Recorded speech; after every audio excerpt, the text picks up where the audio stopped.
미국의 2차 세계대전에 참전하기 전 플라잉 타이거라고 알려진 미국의 용감한 조종사 무리가 압도적인 힘의 일본 제국 공군과 당당히 대결을 벌였다. 이 창공의 용병들은 극동의 하늘을 마음껏 휘저으며 중국을 가로질러 진군하려는 일본군을 가로막고 나섰다. 이들의 명성은 널리 퍼져나갔고 영웅담은 마치 인기소설처럼 인구에 회자되었다. 이제 우리는 최첨단 컴퓨터 애니메이션을 통해 미국의 P-40 토마호크가 일본의 KI-27 레이트와 일전을 보이는 모습을 지켜볼 것이다. 전투를 경험하고 전술을 분석하며 공중전을 재현해보는 것이다. (1941년 12월 20일) 일본의 쌍발 엔진 KI-21 셀리 폭격기 10대가 중국 남부의 군밍시를 향해 날아가고 있었다. 표적에 가까워졌을 무렵 일본 폭격기들은 4대의 소형 전투기가 자신들에게 다가오는 걸 보고 깜짝 놀랐다. 접근 중이던 P-40 토마호크가 사격을 시작했다. 다급해진 셀리는 서둘러 탑재되어 있던 폭탄을 투하했다.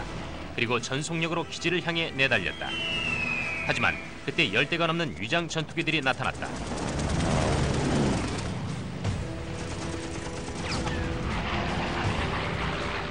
전투기들은 일본군이 만난 여느 비행기들과는 달라 보였는데 대단히 빠르고 비행 솜씨가 전문적이었다. 이들의 날개에는 중국 공군의 국가마크가 찍혀 있었지만 기수에는 대형 상어의 입이 그려져 있었다. 플라잉 타이거였다. 이제 이들이 동남아시아의 하늘에서 첫 교전을 벌인다. 이 쌍발 엔진 폭격기에 빗발치게 총격을 가하던 전투기 한 대가 셀리를 놓치는 듯이 보였다. 하지만 마지막 순간 다시 밑으로 따라붙었다. 폭격기는 화염에 휩싸인 채 나선을 그리며 추락했다.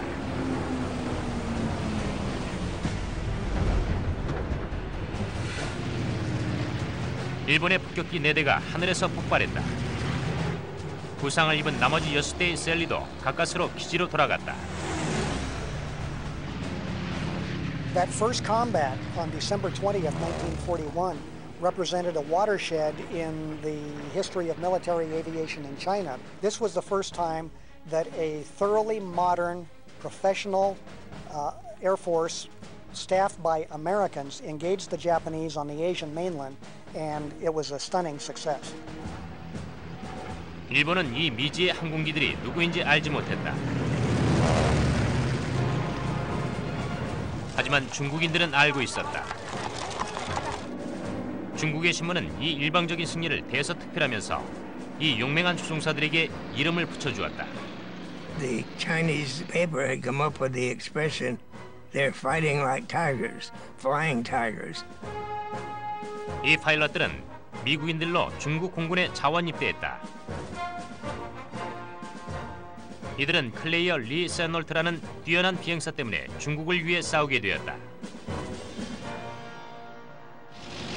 1930년대 육군 항공단 수속 장교였던 세놀트는 전투기 전술의 권위자이며 두려움을 모르는 조종사이자 능력 있는 지도자로서 명성이 자자했다. 40세가 됐을 때 그는 전투 비행대를 지휘하게 되었고 육군 최초의 고개 비행팀 수석 조종사로서 전국을 순회하며 공연을 선보였다. 보다 좋은 전투기를 더 많이 생산할 것을 강력하게 주장했던 세놀트는 육군 사령부와 지나칠 정도로 잦은 충돌을 일으켰다. 결국 1937년 그는 보직을 내놓고 전역하라는 강요를 받았다. 다음 날 그는 중국의 제의를 받아들였다. 1937, he was asked to go to China to do an evaluation of the Chinese Air Force. The Japanese had been carrying on their terror bombing campaign, and the little Chinese Air Force was being beaten and was eventually beaten badly.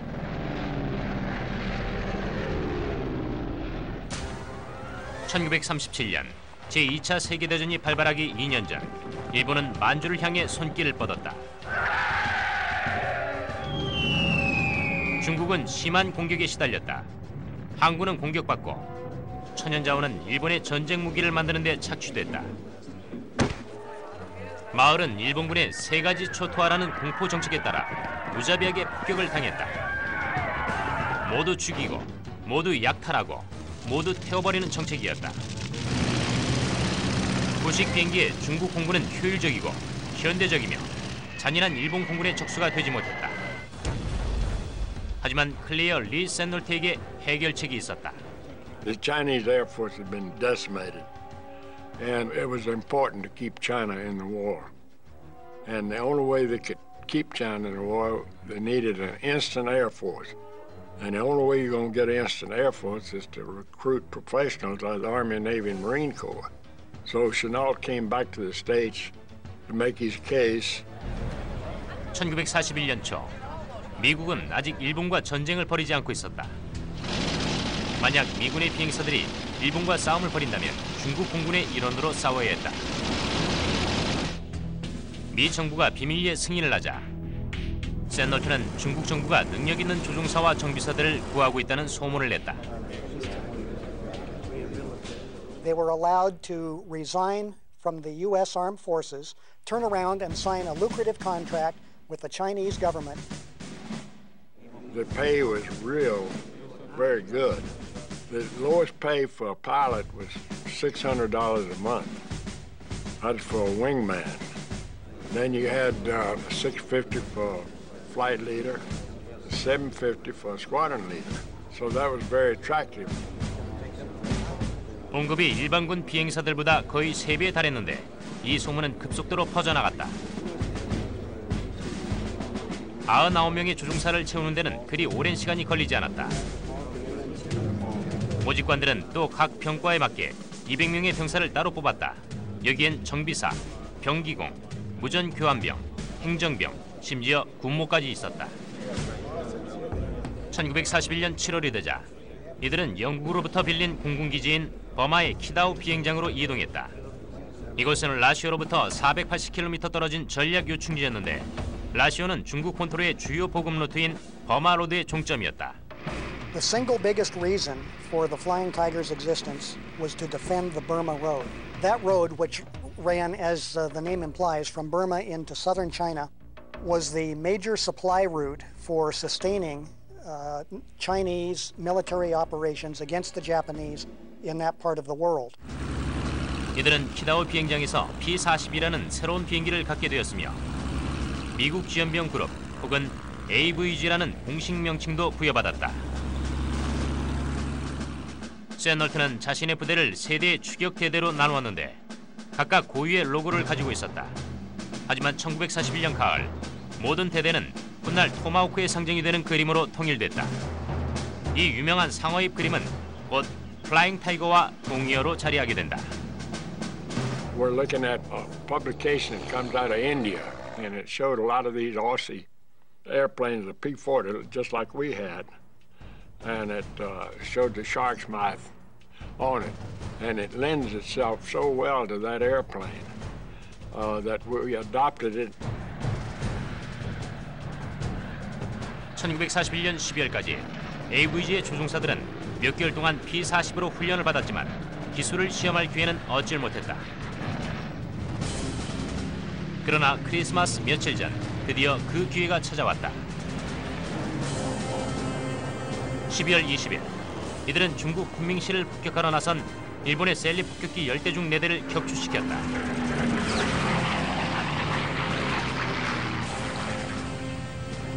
(3일) 후 이들은 또다시 일본의 공격을 격퇴했는데 확실하게 11대를 해치우고 적어도 5대 이상을 더 물리쳤다.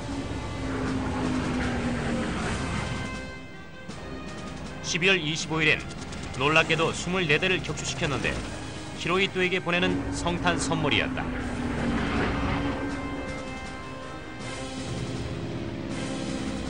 하지만 이 초기 작전은 전부 방어 작전으로 공격해오는 적의 폭격기를 막아내는 임무였다. 새해가 밝은 지 며칠 후 플라잉 타이거는 일본기와 교전에 나섰다.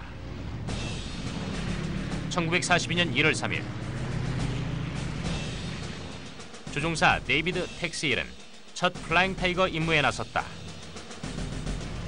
텍스힐은 해군 출신 지원자로 잔뜩 몸이 달아 있었다. 그와 다른 3명의 조종사들은 P-40 토마호크를 몰고 태국의 라행 일본 공군기지로 향했다. 계획은 새벽에 도착해 지상에 있는 적기를 파괴하는 것이었다. Jack Newkirk was the squadron leader, and he had Bert Christman on his wing, and Jim Howard was leading the element, and I was on Jim's wing. 이륙한 지 얼마 되지 않아 P-40 한 대가 무전을 보내왔다. Bert Christman had engine trouble, so he had to turn back. 버트는 기지로 돌아가고 남은 세대는 비행을 계속했는데 동틀 무렵 표적 상공에 도착했다. 이들은 비행장을 따라 좌회전을 한 후 낮게 강하기 시작했다. 조종사들은 약 280m 간격으로 벌려서서 서로 꼬리를 문 채 일렬 대형을 펼쳤다. They would bend it over, which means to put your airplane in a dive, and accelerate as they came down to strafe the aircraft on the ground. 시속 480km로 비행장을 향해 급강하자 1200마력의 앨리슨 엔진이 괴성을 질렀다. 짐 하워드는 기관총으로 갈퀴로 비행장을 펼듯 기총 사격을 시작했다.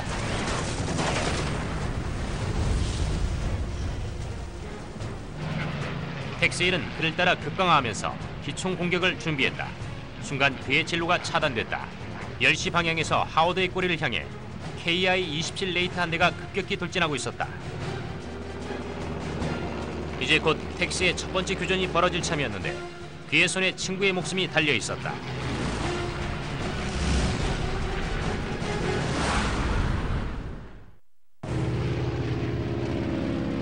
(1942년 1월 3일) 플라잉 타이거가 태국의 라행 비행장을 공격하며 일본군과 교전을 벌이고 있었다.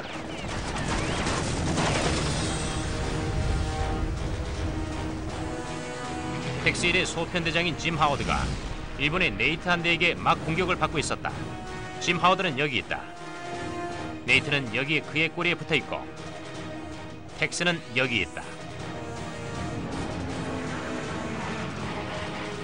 짐 하워드는 비행장을 공격했다. 네이트가 급격히 그에게 달려들었다. 텍스는 네이트의 꼬리에 접근해 십자선의 적기를 정렬시켰다. Our ammo was loaded with every fifth round was a tracer, so it looked like just a big hose, you know, going out there. So I just looking right through the windscreen and following those tracers, and it blew up right in front of me. 그는 불덩이 속을 뚫고 지나갔다. 비행장 반대쪽 끝에서 짐 하워드가 사격을 마치고 상승하는 게 보였다. 무사했다. 텍스의 첫 번째 승리였다. 하지만 축하할 시간이 없었다. 12시 방향에서 또 다른 네이트 한 대가 곧장 그에게 돌진하고 있었다. When I saw that other guy was starting to make a pass on me, then I turned into him head on. 텍스로선 아주 중요한 순간이었다. 그는 P-40이 네이트보다 나은 강점을 확실하게 보여주려 하고 있었다. P-40은 뉴욕 버팔로의 커티스 항공사에 의해 제작됐는데 클레이어 샌놀트는 원래 영국 공군으로 가기로 돼 있던 P-40 100대를 확보했다. P-40P는 아주 튼튼하고 시속 608km까지 날 수 있으며 기수 위에 59경 기관총 2정과 날개 위에 39경 기관총 4정을 탑재하고 있었다. 또한 조종사를 보호하기 위해 엔진과 조종석 주위를 두터운 장갑이 덮고 있었다. 그의 상대인 나가지마 KI-27 레이트는 1936년 활동을 시작했는데 레이트에는 공랭식 성형 엔진과 고정식 랜딩 기어가 탑재돼 있었다. 최고 속도는 시속 490km였으며 무기는 기수의 12.7mm와 7.7mm 기관총이 각각 한정씩 탑재돼 있었다. P-40은 화력과 장갑 면에서 더 우수했다. 하지만 무거워서 훨씬 가벼운 일본의 네이트보다 선의 능력은 떨어졌다.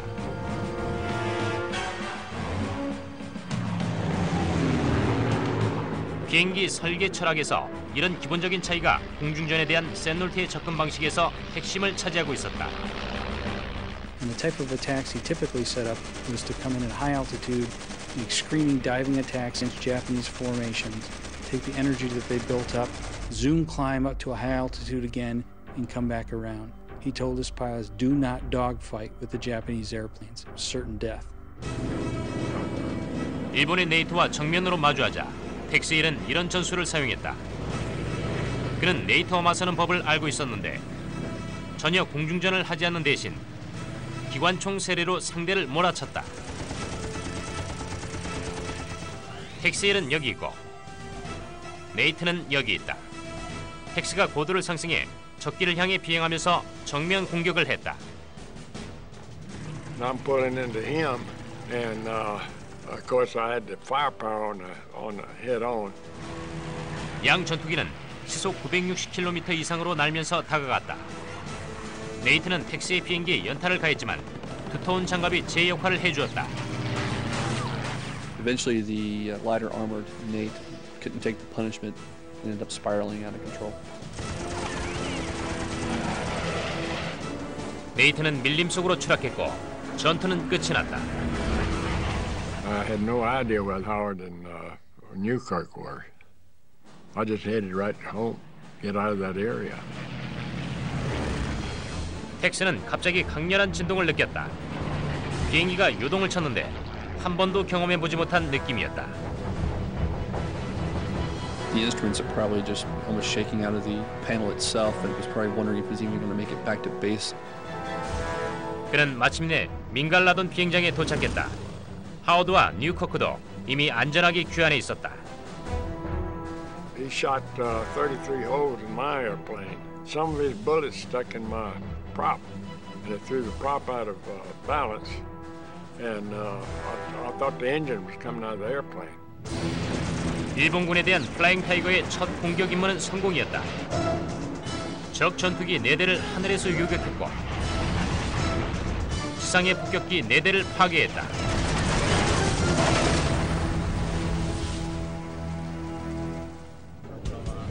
이들은 악명 또한 얻게 됐다. 플라잉 타이거는 군 계급이나 군율을 적용하지 않았고 자신들만의 규칙에 의해 싸우고 즐겼다. 이들의 소란한 행동으로 유명세는 더해갔다. In Rangoon, they rode water buffalo down the street. They shot up the chandeliers in their favorite watering hole. They even had a pet leopard. 세널트는 이렇게 하면 조종사들이 계속되는 전투의 긴장감을 풀 수 있다고 판단했다. 하지만 하늘에서만큼은 엄격한 규율을 요구했다.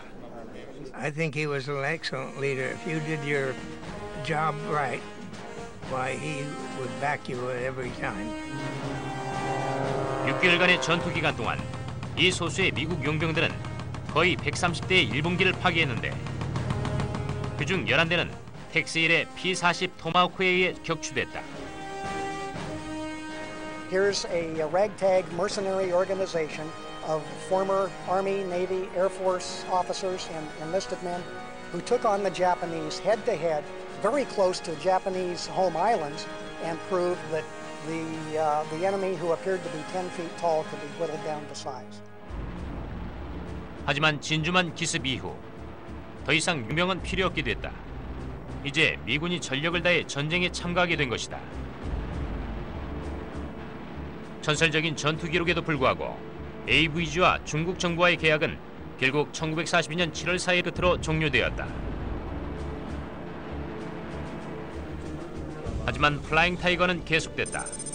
육군은 곧 극동에서 공중전을 책임질 중국 공군 타격대를 창설했다. AVG의 대원들과 그들의 임무는 제23 전투비행단이라는 새 부대로 통합되었다. 중국 공군 타격대는 조셉 비니거조 스텔웰 전역사령관의 지휘 아래 들어갔다. The transition from the AVG to the China Air Task Force was somewhat messy. The pilots were being coerced to stay in the China Air Task Force, and it left a lot of bitter feelings. 스틸웰은 클레이튼 미셀 장군을 불러 AVG에게 얘기하도록 했다. He could not have chosen a poorer man for the job. The Flying Tigers were gathered in an auditorium, and he basically laid it out. He said, "We want you to stay. If you don't want to stay, then you can go home, but we will have draft boards waiting for you at the gangplank in the United States, and you'll be drafted into the Army as privates in the infantry." 하지만 이 협박은 잘 먹히지 않았고 오히려 그들은 단체를 떠나겠다고 위협했다. 클레이어 샌놀턴은 현역으로 복귀했고 장군으로 진급했다. 그는 이 혼란을 말끔히 정리하고 플라잉 타이거를 유명하게 만든 전투 정신을 지켜낼 작업에 착수했다. 그는 텍스이를 자신의 집무실로 불렀다. And Chenault said, I think Bissell poisoned him. I don't think many of them are planning to stay. If I lose you, Tex, I'm not sure what I'm going to do. And Tex immediately said, General, I'll stay as long as you need me. Chenault was obviously relieved and asked Tex to kind of talk to some of the guys and see if they would stay on, because these were the veterans. 결국 남아있던 90명의 AVG 조종사 가운데 26명, 190명의 지상대원 가운데 57명이 2주간 계약을 연장했다. 신병들을 교육하기엔 충분한 시간이었다. 텍스와 샌놀턴은 새 지휘관 아래에서 더 오래 남아 싸우자며 5명의 플라잉 타이거 조종사들을 설득했다. 1942년 7월 29일, 새로운 플라잉 타이거가 활동을 시작했다. 일본은 이들을 쓸어버리기 위해 확실한 노력을 기울였다. 며칠 밤을 연속해서 일본의 폭격기 물결이 평양 비행장의 활주로를 강타했다. 부드럽고 재능이 뛰어났지만 이 공격으로 좌절감을 느낀 전투기 조종사 존 앨리슨이 텍스일에게 다가갔다. I said to Tex, as the ABG tried to stop him at night, and if I remember correctly, he said, well, we made some attempts, but we were never very successful at it. So I said to Tex, well, if they come tomorrow, I'm going to be up there. 폭격기들이 다시 돌아왔다. 하지만 이번엔 존 앨리슨과 텍스일에게 계획이 있었다. 앨리슨으로선 첫 번째 교전을 맞이하게 됐다. 보름달 아래에서 그는 플라잉 타이거 역사상 가장 유명한 공중전 가운데 하나를 펼치게 될 예정이다. 웬만해선 아파도 병원에 안 가. 병원비만 잔뜩 쓰고 덜렁 가버리면 자식들은 어떡하라고? 마지막까지 자식들에게 짐이 될까 걱정하고 계십니까? 병원비에 장례비에 자식들한테 짐만 지어주고 가는 거 죽기보다 더 싫어. 50에서 81세라면 이제 걱정 없이 사십시오. 월 11,900원에 사망보험금 1,000만 원. 아무리 좋은 보험이면 뭐래. 우리 같은 노인네들한테 뭐 이거 묻고 저거 따지고. 아유, 어찌나 까다로운지. 라이나 무배당 OK 실버 보험에서는 아무것도 묻지 않아 걱정 없이 가입할 수 있습니다. 묻지도 않고 OK, 따지지도 않고 OK. 라이나 무배당 OK 실버 보험. 50에서 81세라면 망설이지 마시고 지금 전화하십시오. 1544-0490. 더 늦기 전에 바로 전화하십시오. 1544-0490. 라이나 생명.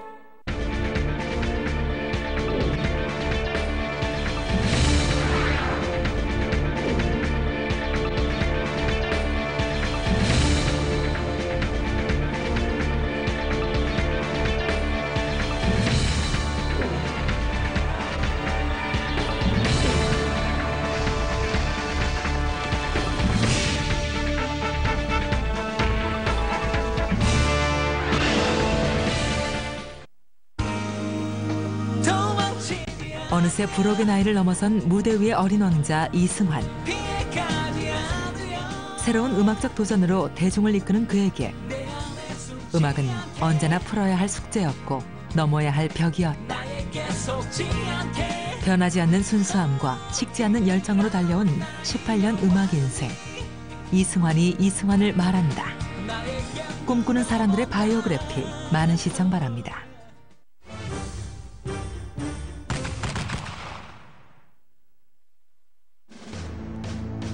(1942년 7월 29일) 보름달이 행양 비행장 위로 밝게 비추었다.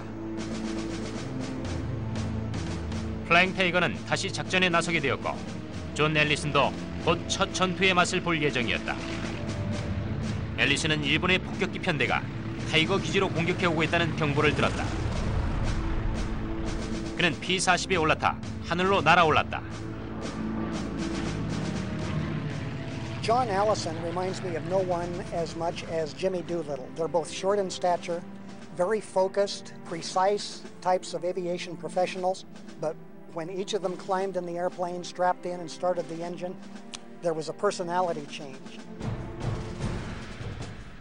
텍스일과 존 앨리슨은 적의 편대를 찾아 교전을 펼치기 위해 기막힌 전술을 사용했다. 이전의 공습을 보면 일본기들은 4,500m 상공에서 표적의 폭탄을 쏟아붓곤 했다. We didn't want them to get underneath us because at night you just can't see them. Although you could see the flame from their exhaust. 앨리슨과 베테랑 AVG 파일럿인 에이젝스 바움너는 업문이라고 하는 형태로 비행을 할 생각이었다. 레이더나 보조 항법 장치가 없었으므로 달빛만이 적기를 찾아낼 유일한 수단이었다. 일본기들이 평소의 고도로 날아온다면 두 파일럿은 달빛에 반사되는 적기의 실루엣을 보게 될 것이다. 만약 앨리슨 밑으로 날아온다면 바움너가 보게 된다. 또 만약 바움너 아래로 날아온다면 지상 대원들이 발견하고 무전으로 알려줄 수 있는 낮은 고도가 된다. 바움너의 고도는 2,700m였고 앨리슨은 3,600m 높이에서 비행을 유지했다. 어둠 속에서 6대의 일본군 KI-21 폭격기들이 2개의 소편대로 접근했다.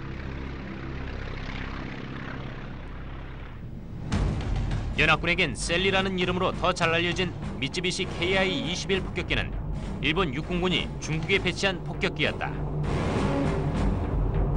이 비행기는 900kg 이상의 폭탄을 실을 수 있었다. 셀리의 항속거리는 놀라웠지만 대신 장갑이 얇았기 때문에 승무원에 대한 보호장치는 미약했다.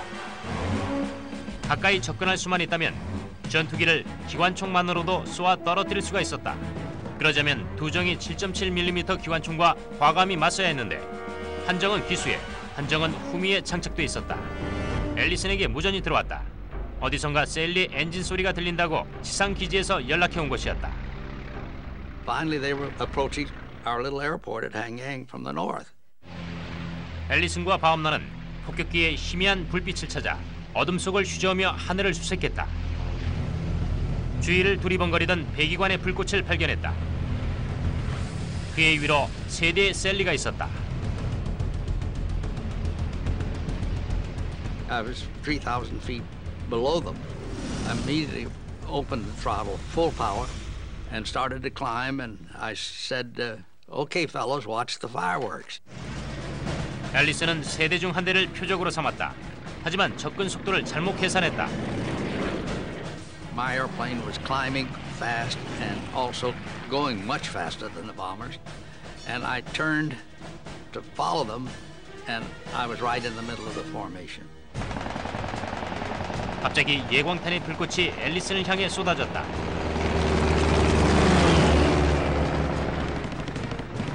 They were shooting at me, and my radio went dead. They had hit my radio. This is before I'd fired a shot, and they'd put one round right through the seat and into my parachute. 빗발치는 총알 세례를 뚫고 날아가는 동안 엔진에 총탄이 쏟아졌다. 서둘러 움직여야 했다. 폭격기 뒤로 다시 자리를 잡기 위해 그는 방향타를 좌로 심하게 꺾으며 하강했다. 그의 비행기가 옆으로 미끄러지면서 속도가 급격히 줄어들었다. 전술은 완벽하게 맞아들었다. I probably wasn't 200 feet behind them, maybe even closer. And my first rounds are down the fuselage. And I know I must have killed everybody in the airplane. 코앞에서 펼쳐진 공격에 폭격기는 갈갈이 찢겼다. 타격을 받은 셀리가 급상승하자 오일이 새면서 앨리슨의 앞유리 위에 뿌려졌다.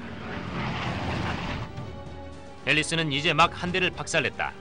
하지만 아직도 2대가 남아있었다. 다음으로 오른쪽 육면이 가장 가까운 표적이었다. 그러나 후방 사수의 십자선에 걸리고 말았다. 앨리슨은 우측으로 롤링을 하면서 예광탄이 빗발치는 폭격기 6시 방향의 자리를 잡았다. The one that had been hitting me on the right, hitting me most, I just gave him a burst and he exploded.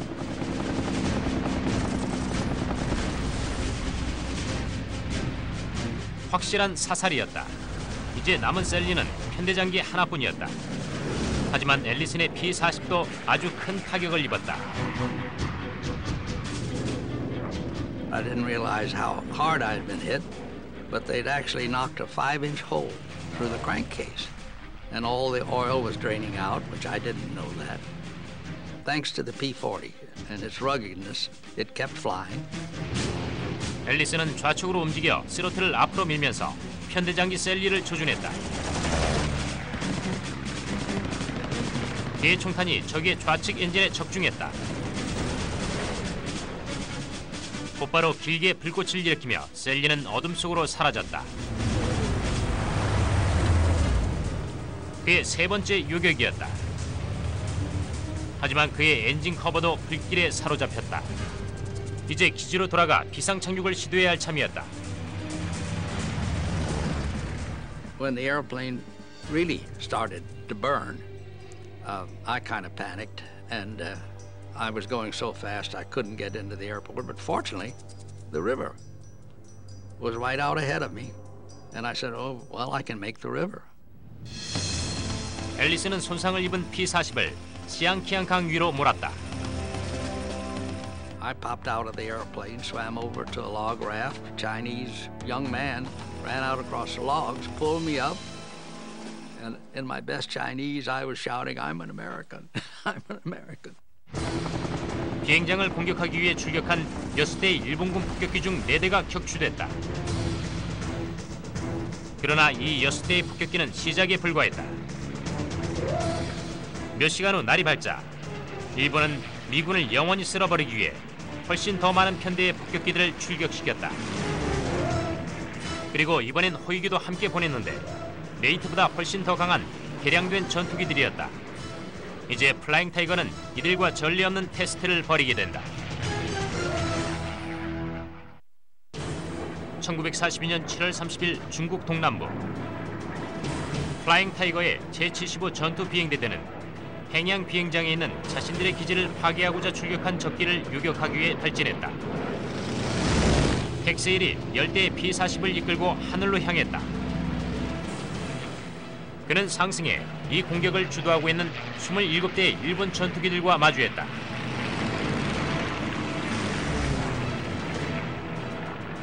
Then here comes this big fighter sweep. 텍세일은 여기, 적의 전투기 대형은 여기 있다. 텍스는 교전을 위해선 상승해야 했다. 플라잉 타이거 스타일대로 그는 적기와 정면 대결을 펼쳤다.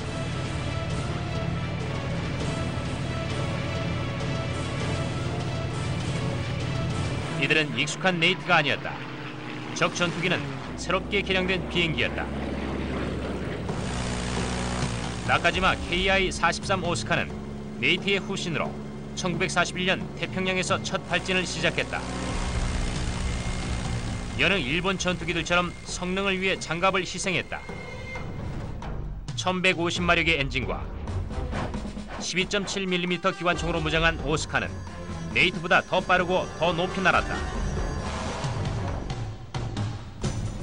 그리고 이들을 모는 건 숙련된 일본 육군 조종사들이었다. 1930년대를 거치면서 일본은 항공평가를 발전시켰는데 해군과 육군의 비행사들은 아주 숙련된 일본 국왕의 전사들이었다. The Japanese military culture was extremely mission-oriented. It was said that every Japanese warrior owed the emperor his life. And if the mission called for sacrificing his life in advancing the cause of the emperor, who many Japanese literally considered a living god, that was not only required, it was also deemed a significant honor. Those guys were very well trained. I said, you know, the Japanese, anything that they did or set out to do, they just really excelled in it. 오스카가 P-40을 발견하고 행동에 나섰다. 텍스는 속도를 높여 자신의 P-40 부대를 일본의 공격기들의 정면으로 이끌었다. 텍스는 플라잉 타이거를 유명하게 만든 바로 그 전술을 사용할 예정이었다. 오스카 한 대가 빠른 속도로 앞으로 치고 나왔다. 그는 텍스와 1대1로 맞섰다. This guy and I came head on doing about 250 or something like that. He was doing around 200. That's pretty fast. But you know, you get a fixation on something like that. Sometimes with closing rate like that, well, you could very easily collide. 텍스와 오스카는 동시에 발포했다. P-40은 오스카의 총탄에 맞아 기체가 부르르 떨렸다. 텍스는 무시하고 계속해서 접근했다.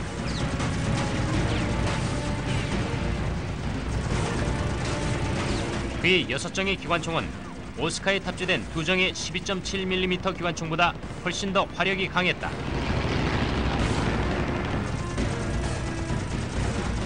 The minute I hit him, he started smoking. He immediately began to trail a thin trail of smoke, and we knew he was hit, and probably fatally. 오스카는 개량된 일본의 전투기였지만 장갑이 없다는 그 약점만은 변함이 없었다. 충돌 직전 오스카는 불꽃을 일으키며 산산조각났다.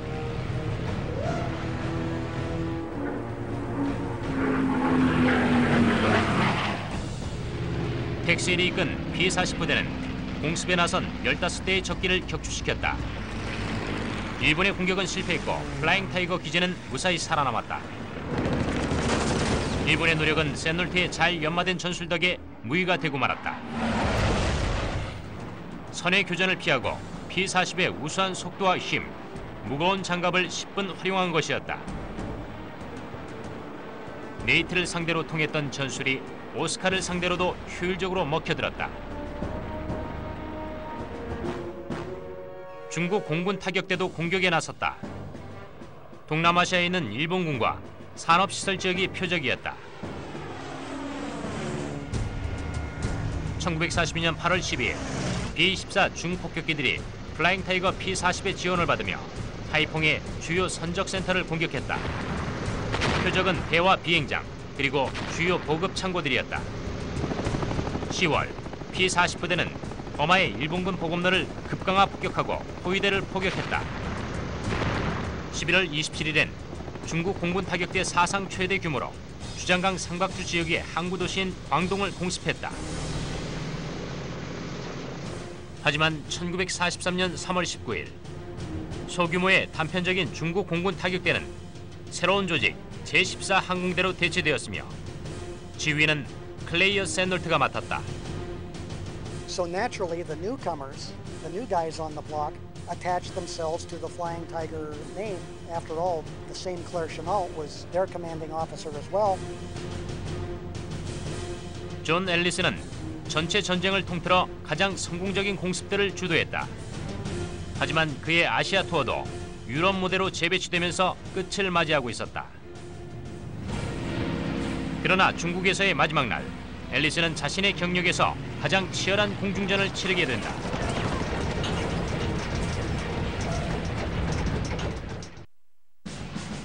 (1943년 5월 31일) 존 앨리슨의 중국에서 플라잉 타이거로서의 마지막 임무.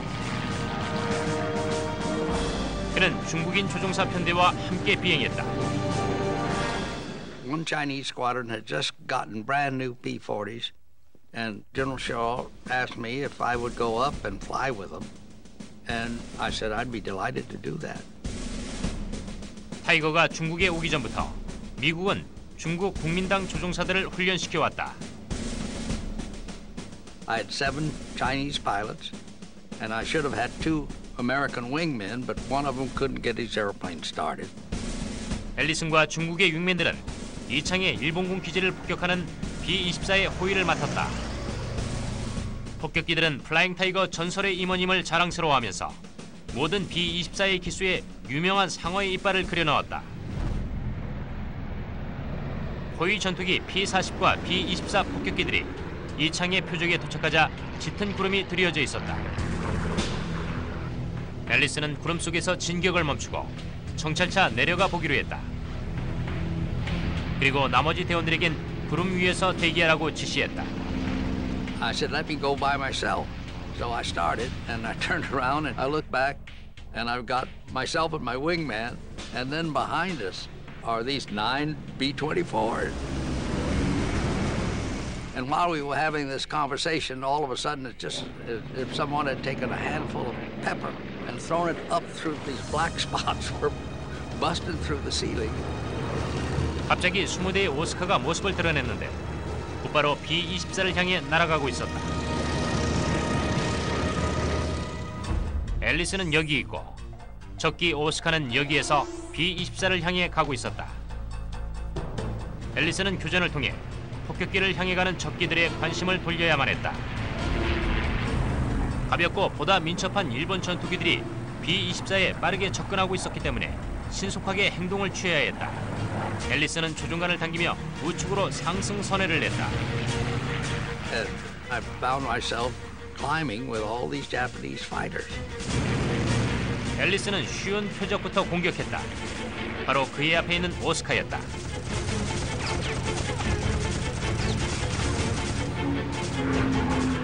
Tracers hit his cockpit and he just rolled over and dove straight into the clouds.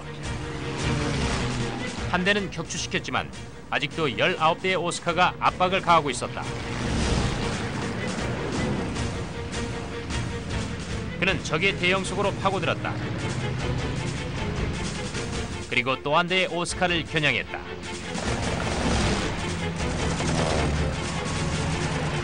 I hit him and he did catch fire. So I knew I got that one.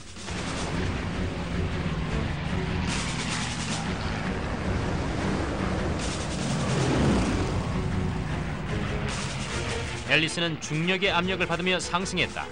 세 대의 오스카가 B-24 한 대를 공격하고 있었다. 그가 폭격기에 접근하기도 전에 3시 방향에서 또 다른 적기를 발견했다. 그로선 순식간에 판단을 내려야만 했다. 앨리스는 여기 있고 폭격기는 여기 있다. 그리고 오스카는 여기 3시 방향에 있다. But I figured that I could just pull my airplane up almost into a stall, and then I might be able to divert these three from their attack on the bombers. 다소 무모한 행동이었다. 앨리스는 오스카를 향해 수직으로 상승했다. 발포를 느슨하게 만들어 적의 공격을 방해하기 위해서였다. 하지만 상승을 하게 되면 속도가 떨어지게 되고 만약 실속이라도 하게 된다면 꼬리에 붙은 오스카의 제물이 될 수도 있었다. 앨리슨이 조종관을 가슴 쪽으로 당기자 속도가 감속하기 시작했다. 그가 방아쇠를 당겼다. 그의 B-40은 실속으로 크게 떨려왔다. 오스카가 사격을 개시했다. And the next thing I knew, I lost my rudder. This airplane coming up from below had hit the main hinge of our rudder, and it fell off. But instead of leaving the airplane, it was still connected by the cable, and it started terrible vibration. With his rudder gone, Allison can't really maneuver his aircraft. The only thing he can do is just keep it level and airborne. So he's now vulnerable to any other enemy aircraft out there that decides to take him out. B-40은 통제력을 잃고 마구 흔들렸다. 오스카가 아주 손쉬운 먹잇감을 잡기 위해 자리를 잡았다. 60m 거리에서 일본기가 불을 뿜었다.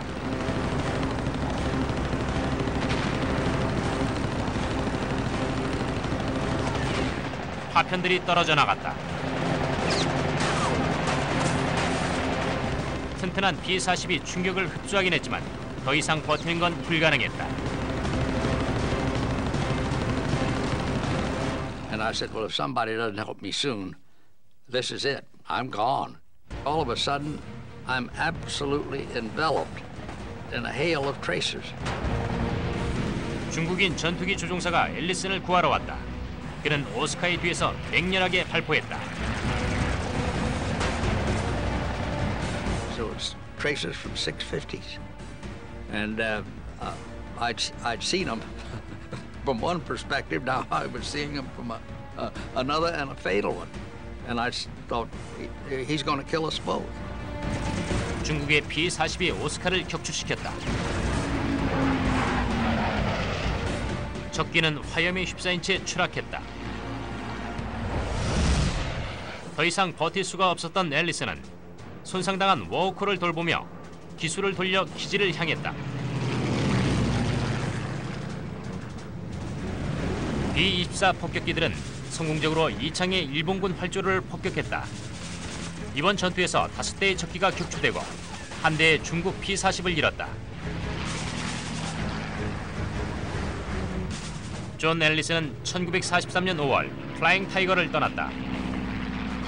하지만 불과 몇 개월 후 필립 코크란과 함께 제1에어 코만도를 만들기 위해 다시 아시아로 돌아왔다. 제1에어 코만도는 버마의 연합군을 지원하고 적 후방 깊숙한 곳에서 활공기를 이용한 장거리 공중 강화를 개척했다. 텍스일은 1944년 11월까지 중국에 머물렀는데 적기 15대를 격추시키며 트리플 에이스가 되었다. 클레이어스 앤놀트는 1945년 퇴역할 때까지 제14 항공대를 이끌었다. 그는 제2차 세계대전 후에도 극동에 남아 1940년대 후반 중국 공산당과 전쟁 중이던 장개석을 지원했다. 제23 전투비행단의 플라잉 타이거는 제2차 대전에서 가장 높은 요격률을 기록한 비행단 가운데 하나였는데 1942년부터 45년까지 이들은 1000대가 넘는 일본기를 격추시켰다. 그리고 184척의 적 상선을 침몰시키고 817개의 교량과 1225개의 기관차를 파괴했으며 약 6만 명의 일본군을 사살했다. 이들의 공격성과 기술은 이미 전설적인 존재가 돼버린 오리지널 플라잉 타이거의 명성을 한층 더 상승시켰다.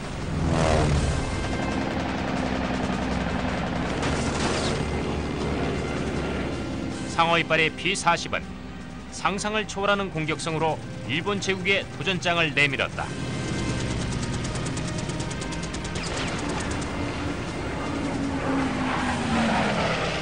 그리고 제2차 세계대전 중에서도 가장 어두웠던 시절 수백만 명의 미국인과 중국인들의 사기를 고취시켰다.